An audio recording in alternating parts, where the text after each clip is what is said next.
So the tweet kind of called out this idea of like a little brother complex. St. Louis is trying to be something it's never going to be. Your reaction to that? I agree. I've been in St. Louis for, oh gosh, since about 1998, and I've seen people compare St. Louis to people who live here and are from here, compared to Chicago, compared to Milwaukee, compared to Indianapolis, trying to be like Austin, looking at what they're doing in another city and trying to just copy that. There are so many good things here that make St. Louis unique. I don't see too many people trying to build on that. They're trying to be like something else, and St. Louis has a definite strength in be what you are and be authentic to that, and people get lost on that message. I couldn't agree more, and I think that, you know, if you think we're not Chicago, we're not New York, we're not Boston, well, great. You know, we are St. Louis, and what St. Louis has is, it has, for example, these tight little places like Randy was saying. You can go into neighborhoods, you can go into places where there are scenes happening that you can get involved in right away. You can't do that in New York. Correct. You know, it's a very crowded ecology. There's no space. Here, you can get involved right away. If I was a young professional looking for an exciting place to live, I say, you know, come to St. Louis. You can probably get an apartment or a house for, you know, 1/5 of what you would in Seattle or Boston, and you can get involved in a scene and make it happen. I'm going to take an opposite view here and say that I really don't think St. Louis is trying to be Chicago or any other city necessarily. I do think we would benefit from maybe taking hints from some of these cities that don't suffer from the same national stigma that we do, even if they should, even if their dynamics underlying are very similar. They do a better job of marketing themselves, and they have a higher self-esteem and civic pride, I think. And I did think one of the biggest criticisms I have, and I'm the biggest cheerleader of this city there is. I love this city for what it is. I don't want it to be something else. It's authentic and real, but it's a very insular kind of mindset in St. Louis, and I think that stems from people not really venturing out and really experiencing other cities in a way that they could take something and apply it here locally, especially our leadership. You know, I wish we were a little more like Chicago in some ways. I'm glad we're not like Chicago in all ways, but you know, a priority of public transportation, accessibility, you know, urbanist development versus parking lots and gas stations. These are things that we can implement here and be a better city for it. And I don't think that means we're trying to be Chicago or another city. I just think it means that we're paying attention to what's working in other places. Something that some might say is working is Uber. And then that might seem like a really narrow topic. I won't try to do it justice just right now, but Aaron Perlett has an op-ed on KMOX's website that talks about this being a larger issue than just whether or not you ever get in an Uber car and take a ride.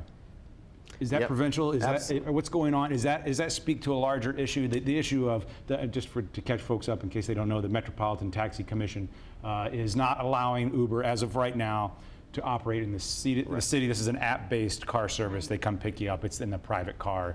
You know, I think this is a critical issue for so many reasons. I think the entire controversy surrounding Uber underscores a real problem with St. Louis bureaucracy and why people perceive it to be a city where you can't do cool things and get things done.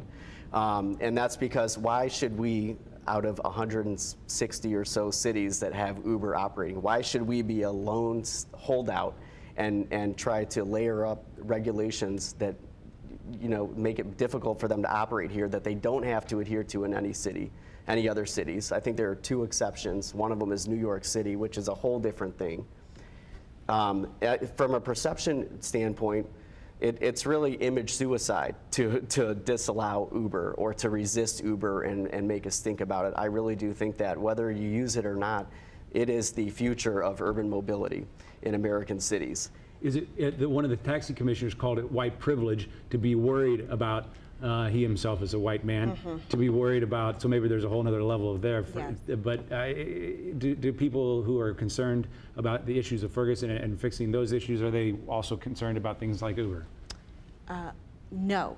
And that's not fair to ask you to speak for the entire region. It's not fair, and what it speaks to is the mindset when you're trying to do something different and innovative in St. Louis and the barriers that we come up against these types of things regionally, that the business community and the political players will put up every single wall and throw a brick at you when you're trying to do something new. So whether that is in a business, whether that is you're trying to break down walls of discrimination, this is what it speaks to me. So no, I haven't really had many conversations with people who are concerned about Uber, because many people can't even afford to take a cab.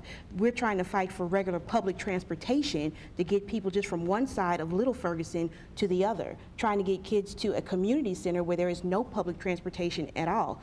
Uber is not on the list of things, but it speaks to the barriers that are presented by the political and the corporate leaders here of not speaking out or looking the other way when innovation like this is on the table. We have 1 minute left. Okay. I can feel you wanting to jump in. Well, I just wanted, I'm more ambivalent about Uber. I think it does represent this idea of, are we open to new ideas, the new technology, and can we facilitate it? On the other hand, I was a taxi driver in New York City, and unfortunately Uber, what it does is it undermines wages for drivers, right? So it's great in a way because it's highly responsive. On the other hand, I support this idea that we have to have some regulations, and we need to make sure that wages are maintained and that we don't just create all these informal economic jobs that I think just drive down wages. So I'm deeply ambivalent about it. But I understand where the concern is about innovation and being open to new things.